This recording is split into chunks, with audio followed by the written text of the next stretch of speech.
तवार कुनल्ला मोबा मशहूर तवार कुनल्ला सजण विधिया झुल्ला झुल्ला झुल्ला सजण विधिया झुल्ला झुल्ला झुल्ला सोना साई सोना साई सोना साई सोना सोना साई सोना साई सोना साई सोना साई सोना सोना साई सोना साई सोना साई सोना साई सोना सोना साई सोना साई रात की ज़ियारत कंदे कंदे हिन वक्त असां एक नई जगह में मौजूद आहियूं। हिन इलाके जो नालो आहे राड़ो शरीफ। राड़ो शरीफ मर्जिए उलमा थी करे रहियो आहे। हितां जी खानकाह हितां जो मदरसो मशहूर मारूफ़ थी करे रहियो आहे।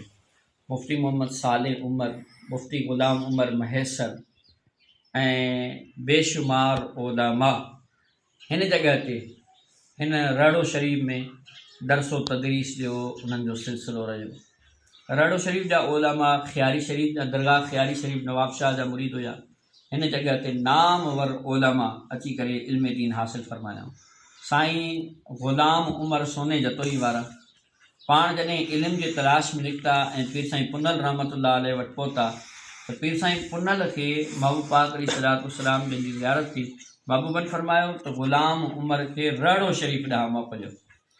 पोइ साईं ग़ुलाम उमर जतोई सोने जतोई वारा पाण हिन राड़ो शरीफ में अची करे इल्म दीन हासिल फरमाया। उनखां बाद हिते क़िल्लत मास जी वजह खां ऐं हीउ मदरसो बरसातुनि जी वजह खां पोइ पाण साईं जन खां इजाज़त घुरे पोइ वरी पाठ शरीफ़ पढ़ण जे लाइ विया हुआ। त उन राड़ो शरीफ़ जे तारीख़ी मस्जिद में हिनमहिल असीं वेठा आहियूं ऐं इंशाअल्लाह हिन मस्जिद सां लॻोलॻ राड़ो शरीफ जे उलमाए किराम जूं मज़ारूं आहिनि।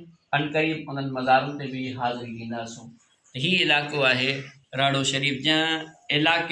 हिन इलाइक़े जी मिट्टी जी ज़रखेज़ी जो अंदाज़ो इन मां लॻायो जो हिन इलाइक़े अहले सुन्नत खे नामवर उलमा ॾिना। सोने जतोई जहिड़ा आलिम हिन इलाइक़े मां अची करे इल्म दीन हासिल फरमाया। कई रब्बानी आलिम हितां फ़ारिग़ तहसील थिया। हीउ मरकज़ महवर औलिया ऐं अहले सुन्नत रहियो।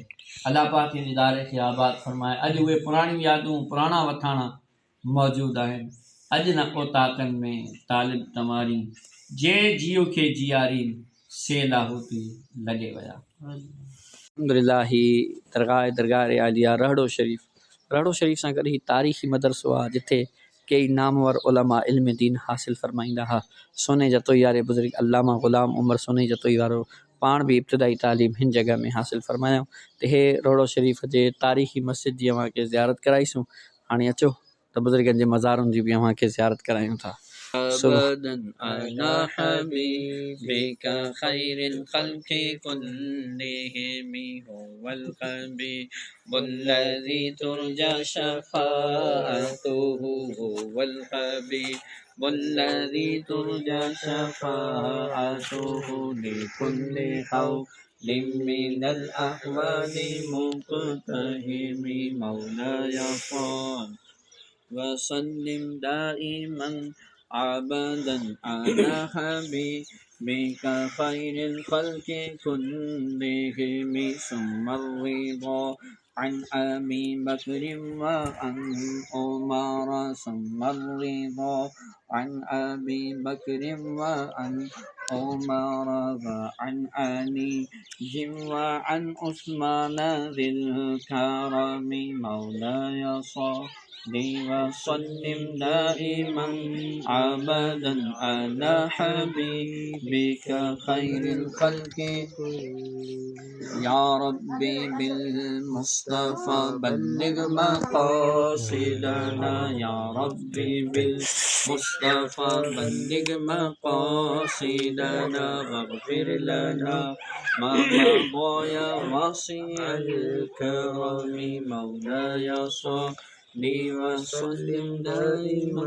अल्हम्दुलिल्लाह ही शहर आहे राड़ो शरीफ ऐं ही उहे बुज़ुर्ग उलमा ऐं शुदहा जूं मज़ारूं आहिनि जन हिन ॻोठ में वेही महबूब पाक सल्लल्लाहु अलैहि वसल्लम जे दीन पाक जी ख़िदमत कई आहे। ही क़दीम मस्जिद ऐं दरसगाह साईं मुफ्ती मोहम्मद साले महसर मुफ्ती ग़ुलाम उमर महसर ऐं बेशुमार राड़ो शरीफ जा उलमाए किराम हिन जगह में आरामी ही इन्हनि जूं मज़ारूं ही उन्हनि जूं मुबारक तुरबतूं अल्लाह करीम इन्हनि जे मज़ारुनि जे मथां करोड़ां करोड़ रहमतूं ऐं बारकतूं नाज़िल फरमाए, इन्हनि बुज़ुर्गनि जूं मुबारकतूं अता फरमाए। हिननि सॼी ज़िंदगी दीन पाक जी ख़िदमत कई। साईं मुफ़्ती ग़ुलाम उमर सोने जतोई वारा उन्हनि बि हिननि बुज़ुर्गनि वटि अची करे इब्तिदाई तालीम हासिल फरमायूं। त रहड़ो शरीफ़ जी ख़ानका मस्जिद मदरसा मशहूर आहिनि। अल्लाह करीम अहले सुन्नत जे हिन दरसगाह खे आबाद फरमाए। आमीन। भली करे आया जियो जियो आया, भली करे आया जियो जियो आया। सुबहान अल्लाह माशा अल्लाह, सुबहान अल्लाह माशा अल्लाह।